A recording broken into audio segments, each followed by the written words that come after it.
किसी गांव में एक बूढ़ा व्यक्ति अपने बेटे और बहू के साथ रहता था। परिवार सुखी संपन्न था। किसी तरह की कोई परेशानी नहीं थी।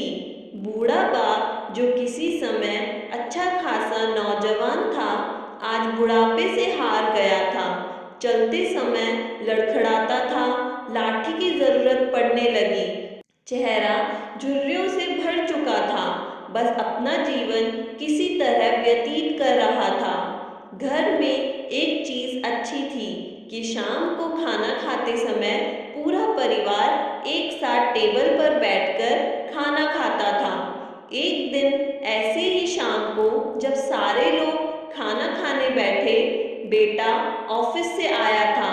भूख ज्यादा लगी थी, सो जल्दी से खाना खाने बैठ गया और साथ में बहू और उसका एक बेटा भी खाना खाने लगा।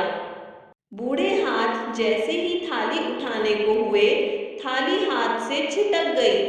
थोड़ी दाल टेबल पे भी गिर गई। बहू बेटे ने घृणा दृष्टि से पिता की ओर देखा और फिर से अपना खाना खाने लगे। बूढ़े पिता ने जैसे ही अपने हिलते हाथों से खाना खाना शुरू किया, तो खाना कभी कपड़ों पे गिरता, कभी जमीन पर। बहू ने चिढ़ते हुए कहा, हे राम, कितनी गंदी तरह से खाते हैं।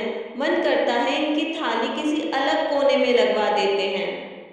बेटे ने भी ऐसे सिर हिलाया जैसे पत्नी की बात से सहमत हो। उनका बेटा यह सब मासूमियत से देख रहा था।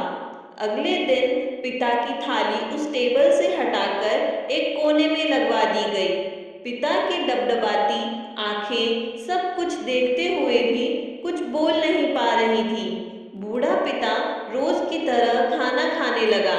खाना कभी इधर गिरता, कभी उधर। छोटा बच्चा अपना खाना छोड़कर लगातार अपने दादा की तरफ देख रहा था। माँ ने पूछा, क्या हुआ बेटे, तुम दादाजी की तरफ क्या देख रहे हो और खाना क्यों नहीं खा रहे? बच्चा बड़ी मासूमियत से बोला, माँ, मैं सीख रहा हूँ कि वृद्धों के साथ कैसा व्यवहार करना चाहिए। जब मैं बड़ा हो जाऊंगा और आप लोग बूढ़े हो जाओगे, तो मैं भी आपको इसी तरह कोने में खाना खिलाया करूंगा। बच्चे के मुंह से ऐसा सुनते ही बेटे और बहू दोनों कांप उठे। शायद बच्चे की बात उनके मन में बैठ गई थी, क्योंकि बच्चे ने मासूमियत के साथ एक बहुत बड़ा सबक दोनों लोगों को दिया था। बेटे ने जल्दी से आगे बढ़कर पिता को उठाया और वापस टेबल पे खाने के लिए बिठाया, और बहू भी भागकर पानी का गिलास लेकर आई कि पिताजी को कोई तकलीफ ना हो। इस कहानी से शिक्षा मिलती है कि माँ बाप इस दुनिया की सबसे बड़ी पूंजी है। आप समाज में कितनी भी इज्जत कमा लें या कितना भी धन इकट्ठा कर लें, लेकिन माँ बाप से बड़ा धन इस दुनिया में कोई नहीं है। अगर ये कहानी अच्छी लगी हो तो लाइक का बटन ज़रूर दबाएं और प्रेम से